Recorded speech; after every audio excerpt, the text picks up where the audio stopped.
ប្រពន្ធចាប់ដៃស៊ូក៏សាងវាសនាខាងមុខឧបសគ្គប៉ុណ្ណារៀមសន្យាមិនលែងដៃឡើយមិនបានប៉ុន្មានចិត្តប្រុងក៏លយានប្រែព្រួលតាមថ្ងៃទងវាល្អ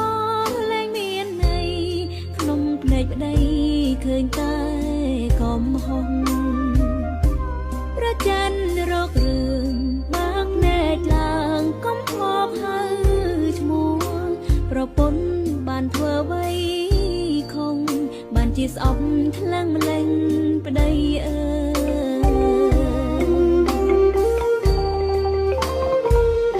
សុំវិញបានទេប្តីខ្ញុំពីមុនសុភាពរៀបសារទន់ភ្លន់ចេញអត់ធន់សន្ទងភរិយាមានរឿងអ្វីស្ដីមកបងមានអូនជាគ្នាចាំថាបង